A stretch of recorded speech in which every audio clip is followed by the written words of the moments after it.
Leonor de Aquitânia, a soberana de dois reinos, astuta, manipuladora, mas igualmente vítima de personagens poderosos. Leonor de Aquitânia teve um papel essencial na política de França e de Inglaterra, países dos quais foi rainha. O seu mecenato fez renascer a cultura cortesa. Na história das longas disputas entre as coroas francesa e inglesa, destaca-se a figura da duquesa Leonor de Aquitânia, uma das grandes personagens do século XII. Das suas decisões políticas dependeram muitos dos acontecimentos da história de França e de Inglaterra, e do seu mecenato surgiram as bases do renascimento literário da cultura cortesa. Paralelamente, construiu-se sobre Leonor uma lenda negra que teve a sua origem nos rumores dos seus contemporâneos, mas que chegou até aos nossos dias. O século XII estava dominado em França, em Inglaterra, na Itália meridional e no Mediterrâneo oriental por monarquias que organizavam lentamente o seu próprio governo, mas que tinham de integrar o poder adquirido pelas aristocracias locais nos respectivos reinos. Este poder era especialmente forte em França, onde a dinastia dos Capetos só podia reinar sobre as posses diretas da coroa, isto é, sobre uma pequena zona do centro setentrional do país, a chamada Ilha de France, entre o Sena e o Loire. O restante reino encontrava-se dividido em poderosos ducados, Normandia, Bretanha, Aquitânia, e em grandes condados, Flandres, Anjou, Lorena, Champagne, Borgonha, Toulouse, alguns dos quais mais vastos do que as possessões reais. Além disso, em 1066, um vassalo dos Capetos, Guilherme, duque da Normandia, coroara-se rei de Inglaterra, criando uma situação paradoxal. Submetido feudalmente ao rei de França pelos territórios que se encontravam de um lado do Canal da Mancha, o rei de Inglaterra tinha os seus próprios vassalos do outro lado do canal. O casamento. Neste contexto, em 1124, nasceu Leonor, filha de Guilherme X, duque de Aquitânia, e de Leonor, viscondessa de Châtellerault, de quem herdou o nome. Na época pouco frequente, os territórios que se encontravam sob controle da família compreendiam grande parte do centro e do oeste de França, para além de Aquitânia, Poitou, Gasconha, Limousin e Auvergne. Na corte dos duques, a personagem que mais se destacara até então fora Guilherme IX, como um dos primeiros trovadores, autor de cantigas de amor cortês, embora, com frequência, muito audazes, e um homem que, segundo os seus contemporâneos, era um adúltero incontrolável. Guilherme IX faleceu prematuramente em 1137, durante uma peregrinação a Santiago de Compostela. O herdeiro, Guilherme Aigret, morrera novo, em 1130, pelo que Leonor tornou-se herdeira dos territórios do ducado com 13 anos. O rei de França, Luís VI, morreu em 1 de agosto de 1137, deixando por sua vez um herdeiro de 17 anos, o futuro Luís VII. Não sabemos em que circunstâncias se negociou o casamento entre os dois jovens. Talvez já tivesse acontecido antes da morte do rei. Talvez fosse fruto de uma tutela feudal exercida durante a menoridade do filho do rei defunto. De qualquer maneira, o interesse da corte dos Capetos era claro: o matrimônio permitiria intervir sobre os territórios mais ricos do reino, até aquela altura fora do seu controle. Por outro lado, o matrimônio medieval era sobretudo uma relação entre famílias e linhagens. O interesse da família prevalecia sobre a vontade individual, o que, naturalmente, significava total ausência de paixão nas uniões matrimoniais, um dado fundamental para entender os acontecimentos posteriores. A coroação. O casamento celebrou-se em Bordeaux em 25 de julho de 1137. Em 8 de agosto, Luís converteu-se em duque de Aquitânia numa cerimônia em Poitiers e, no Natal do mesmo ano, Leonor foi coroada rainha em Bourges. Embora aparentemente tudo parecesse perfeito, a vida na corte dos Capetos não se adequava às expectativas e costumes da jovem esposa. A corte de Aquitânia talvez constituísse o vértice cultural da Europa da época. A promoção cultural dos trovadores juntava-se o gosto pelo luxo e por uma liberdade de costumes maior do que na corte dos Capetos. O poeta Marcabrum, que seguira Nubente, foi expulso devido aos seus versos atrevidos. É portanto provável que Leonor encontrasse dificuldades em adaptar-se a este contexto. Não terão existido apenas divergências culturais e de caráter. A juventude de ambos era propícia a decisões apressadas. Em 1142, Petronila, a irmã mais nova de Leonor, casou-se com o senescal de França Raul de Vermandois II, que repudiara sua primeira mulher, da família dos condes de Champagne. Segundo tudo indica, Luís VII e Leonor estiveram na origem desta união. Petronila ter-se apaixonado pelo cavaleiro, maduro e casado, e Leonor quis satisfazê-la, Mas não podem ser excluídos os motivos mais práticos, como a vontade de reforçar os vínculos entre os Capetos e Aquitânia. De qualquer das formas, a união provocou um conflito armado entre Luís e os condes de Champagne, que só a intervenção de Bernardo de Claraval conseguiu extinguir. Antes deste, em janeiro de 1143, as tropas de Luís queimaram a cidade de Vitry-en-Perthos e mataram a maioria dos seus habitantes. O novo casal real suscitou as críticas da Igreja de França, pois os objetivos expansionistas da jovem reclamavam igualmente controle sobre Toulouse. Por outro lado, em Poitiers, onde fora criado um governo municipal, as tensões territoriais quase produziram uma carnificina, evitada graças à intervenção do abade de Suger de Saint-Denis, conselheiro do jovem soberano e aparentemente pouco impressionado com Leonor. A cruzada. No Próximo Oriente, entretanto, o mundo muçulmano reorganizava-se depois das conquistas latinas. A reconquista iniciou-se em Alepo e em Mossul, governadas pela dinastia fundada por Imad ad-Din Zenki. A queda em 1146 da cidade armênia de Edessa, hoje Urfa, constituiu um sinal de alarme para a Europa e para o Papa. Zenki pretendia unificar sob seu comando todos os emirados da região e contemplava com hostilidade o califado xiita do Cairo. A nobreza franco-síria, composta pelos descendentes da primeira cruzada já enraizados na Terra Santa, sabia que o fortalecimento do poder de Zenki criava uma ampla frente que lhe era hostil. Teria sido suficiente forjar uma aliança cristã muçulmana, para a qual se deram todas as condições, e o reino teria sido, pelo menos naquele momento, poupado. Tal não aconteceu. Na perspectiva europeia, essa negociação não era indispensável. O Papa Eugênio III foi persuadido da necessidade de uma nova e grande expedição para tutelar as conquistas e a missão de reconquista recaiu sobre o imperador romano germânico Conrado III. Luís VII decidiu igualmente participar nessa campanha, talvez com o objetivo de expiar as guerras internas e as brutalidades que cometera nos anos anteriores.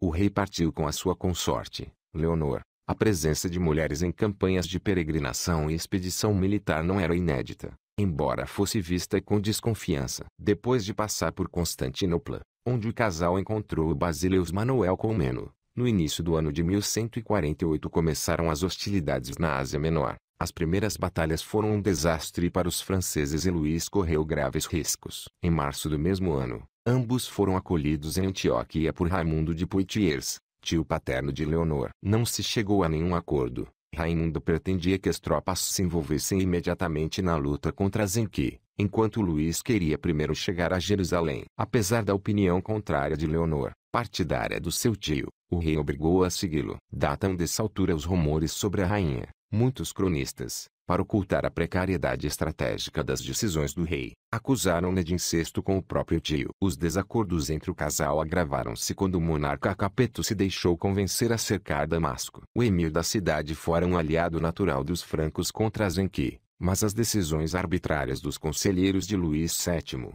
cegos pela miragem da conquista da rica capital síria, forçaram uma aliança do seu rival com o adversário. Depois do cerco de Damasco, as tropas provenientes da Europa partiram em clima de discórdia, que contaminou também os barões francos sírios da Terra Santa e alimentou a convicção, entre os príncipes muçulmanos da região, de que chegara o momento de expulsar os intrusos. O divórcio. O desastre da expedição foi duplo. Luís VII permaneceu afastado do seu reino durante 2 anos, gastando enormes quantias de dinheiro numa campanha da qual saiu humilhado. Além disso, o seu casamento deteriorara-se. O casal regressou à Europa em separado e só se reencontrou perante o Papa Eugênio III, que os tentou reconciliar, ameaçando-os com excomunhão no caso de divórcio. Luís e Leonor tinham tido uma primeira filha, Maria, em 1145, durante o período em que ainda permaneceram juntos. Nasceu Alice, provavelmente em 1151. Esse foi o ano em que morreu Suger, que fora uma peça essencial para evitar a desagregação do casal. A separação era portanto inevitável. Em 21 de março de 1152, os bispos reunidos em Belgense declaram nulo o matrimônio de Leonor e Luís alegando consanguinidade. Fora igualmente relevante na decisão a ausência de um herdeiro varão. As 2 meninas permaneceram com o pai. O castelo de Dover, construído no século XII, é o maior forte defensivo de Inglaterra. Henrique II iniciou a sua construção, finalizada por João Sem Terra, sobre as ruínas de um edifício que Guilherme, o Conquistador, mandou construir. Leonor, com 28 anos, voltava a ser a herdeira do Ducado de Aquitânia e, portanto, constituía um partido interessante. Foi por isso que o conde Teobaldo V de Blois a tentou sequestrar para fins matrimoniais. Era 6 anos mais novo do que ela, mas não a conseguiu conquistar e contentou-se em desposar a filha de Leonor, Alice. Na verdade, pouco antes do divórcio, Leonor conhecera Godofredo, o Belo, conde de Anjou, e o seu filho Henrique, 9 anos mais novo que ela. Alguns cronistas malévolos atribuem-lhe uma ligação sentimental com Godofredo, que não era um conde qualquer, embora fosse membro da corte de Luís e lhe prestasse homenagem feudal. Em 1128 desposara a imperatriz Matilde, filha de Henrique I, rei de Inglaterra, e viúva do imperador Henrique V. Desta forma, também ele podia aspirar à coroa inglesa. No dia 18 de maio de 1152, 2 meses depois do divórcio, Leonor casou-se com Henrique de Anjou ou Plantageneta, nome pelo qual era conhecida a família por causa do ramo de gesta que figurava no seu escudo de armas. Os mesmos graus de consanguinidade que ligavam Leonor a Luís também a ligavam ao novo consorte. A ameaça ao rei de França foi considerável, já que o dote concedido ao poderoso senhor feudal juntava-se aos vastos domínios de Leonor, rainha de Inglaterra. A ameaça agravou-se em 1153, quando Henrique cruzou o Canal da Mancha com um grupo de mercenários e conseguiu apoderar-se da coroa de Inglaterra. Fazia-o com argumentos dinásticos. O seu primo Estevão de Blois detinha o título de Duque da Normandia e de Rei de Inglaterra. Em 19 de dezembro de 1154, Henrique, com o título de Henrique II, e Leonor foram coroados em Westminster. Foi desta forma que a Normandia, a Aquitânia, Anjou e outros territórios importantes do Reino de França passavam a depender do rei de Inglaterra, que possuía direitos sobre eles como vassalos do soberano francês. Esta situação seria a gênese de uma longa guerra que só terminaria em meados do século XV. Abadia de Westminster. Em 19 de dezembro de 1154, Leonor foi coroada aqui como rainha de Inglaterra. Local de coroação e sepultura de muitos monarcas ingleses, a abadia foi consagrada em 28 de dezembro de 1065. Nos primeiros anos do matrimônio, o casal esteve de acordo com a gestão política do reino e das possessões francesas. Leonor trouxe ao mundo 9 filhos, 2 dos quais morreram ainda pequenos, entre 1153 e 1166. Mas esse esforço obrigou a afastar-se da vida política durante longos períodos. Depois do nascimento dos filhos, porém, estes eram colocados ao cuidado de amas para libertar a mãe para a vida na corte. Isto contribuiu seguramente para a negra lenda de Leonor, embora o costume não fosse estranho na época. Na corte inglesa, Leonor teve oportunidade de cultivar a sua veia cultural, algo que lhe fora vedado em França. Pelo menos 4 autores dedicaram-lhe a sua obra literária, um sintoma do prestígio de que gozava entre os artistas.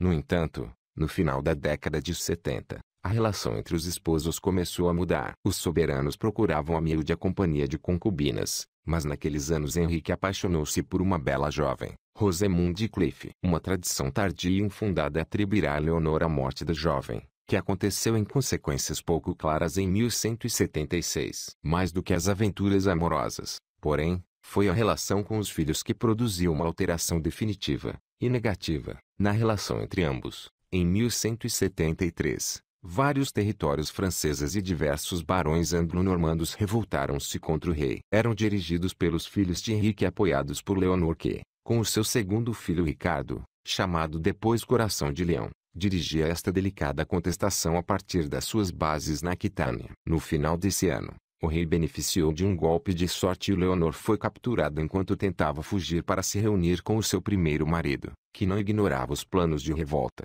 Os anos difíceis. Os anos seguintes foram muito duros para a rainha, encarcerada em condições difíceis. Em 1183, com a morte do seu primogênito Henrique, a sua situação melhorou. O jovem apelara ao seu pai para que a libertasse. Foi preciso, porém, esperar pela morte de Henrique II, em 1189, para que a situação da antiga rainha melhorasse. Ao mesmo tempo, Ricardo Coração de Leão agitava as hostes militares, apelando a um acordo, que não duraria muito, com o rei de França, Felipe Augusto, e exigindo a libertação de Leonor. A fortaleza de Chinon, construída sobre um promontório rochoso que domina o rio Vienne, afluente do Loire, e a cidade, transformou-se, com Henrique II, na principal residência real de França. Aqui morreria o monarca em 1189. Poder-se-ia pensar que, aos 75 anos e depois de uma vida tão turbulenta, a rainha já estaria vencida. mas Leonor continuou a comandar a vida política das suas terras. A situação bélica assim o exigia. O seu interesse centrou-se também no seu filho Ricardo. Em 1191,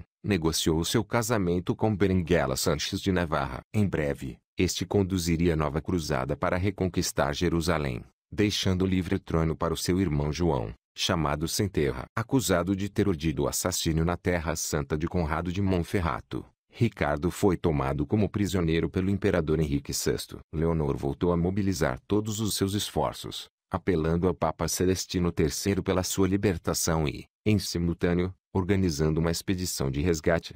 O final do século foi duro para ela. As duas filhas que tivera com a Luís VII morreram e, em 1199, Ricardo também se extinguiu. Retirada na abadia de Fontevraud, Leonor foi forçada a voltar à corte para apoiar o seu filho João, cuja sucessão era disputada por um sobrinho e tinha a oposição de Filipe Augusto. Em 1202, quase octogenária, ainda resistiu ao cerco dos rebeldes no donjão da cidade de Mirabeau. 2 anos mais tarde, morreria em Fontevraud, legando aos seus sucessores uma disputa cruel pelo trono de Inglaterra e pelo controle dos seus velhos domínios franceses. Monumento fúnebre. Gisante, escultura fúnebre que representa uma personagem virada de face para cima, de Leonor de Aquitânia, na abadia de Fontevraud. Junto dela, repousa o seu marido, Henrique II de Inglaterra. No juízo posterior da sua figura, pesou muito a maledicência dos seus contemporâneos. Em contrapartida, tentativas de reabilitação pontuais transformaram-na numa vítima de guerras e estratégias políticas exclusivamente masculinas. Heroína ou vilã num século muito complexo. Parece certo, porém, que Leonor de Aquitânia teve um inquestionável protagonismo na vida política e cultural do século XII, como nenhuma outra mulher.